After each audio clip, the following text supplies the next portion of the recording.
আমার মনে হয় যারা একদম নিম্ন মধ্যবিত্ত ফ্যামিলি থেকে বিলং করে তারা একমাত্র টাকার মর্ম বোঝে। কারণ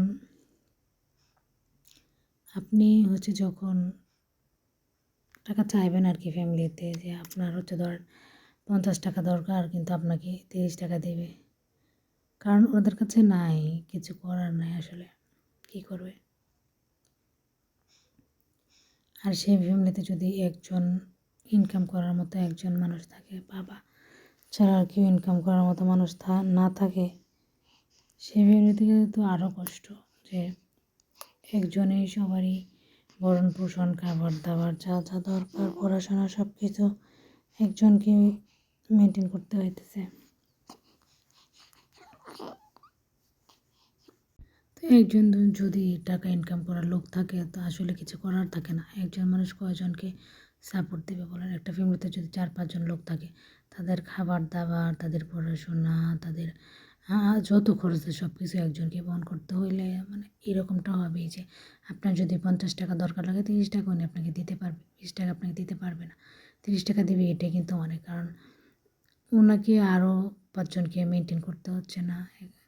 তো আমার মনে হয় যে আমরা যারা ছেলে মেয়ে আছি, যে আমাদের কিছু করা উচিত না মা বাবার জন্য। আমার মনে হয় আমরা যারা সন্তান আর কি, ছেলে মেয়ে যে হোক, মা বাবাকে সাপোর্ট করা দরকার। তো সাপোর্ট করতে হলে আপনাকে কী করতে হবে? হয় জব করতে হবে, না হয় বিজনেস, না হয় এখন যেহেতু অনলাইনে অনেক কাজ করা যায়, ধরেন আপনি চাইলে ইউটিউবিং করতে পারেন অথবা ব্লগিং করতে পারেন। যার যেটা ভালো লাগে সেটা আসলে মা বাবার জন্য করা উচিত।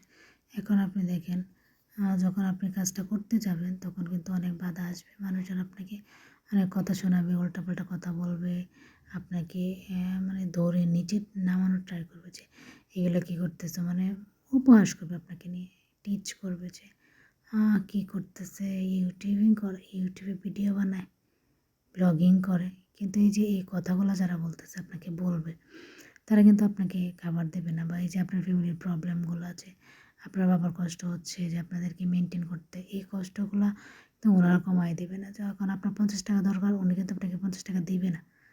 ধরেন আপনার ফ্যামিলিতে এরকম ক্রাইসিস চলতেছে যে খাবার নাই, এরকম হইতে পারে, অনেক ফ্যামিলিতে হয়। যদি এরকমটা হয়, তো এই যে যারা আপনাকে কথা শোনাচ্ছে বা শোনানোর ট্রাই করতেছে, ওরা কিন্তু আপনাকে এসে খাবার দিয়ে যাবে না। খাবারটা কিন্তু আপনাদেরকে জোগাড় করতে হবে, আপনার ফ্যামিলির মানুষজনকে জোগাড় করতে হবে। তো আপনি কেন এই যে মানুষের 2 টাকার কথা শুনে আপনি আপনার কাজগুলো করবেন না বলেন?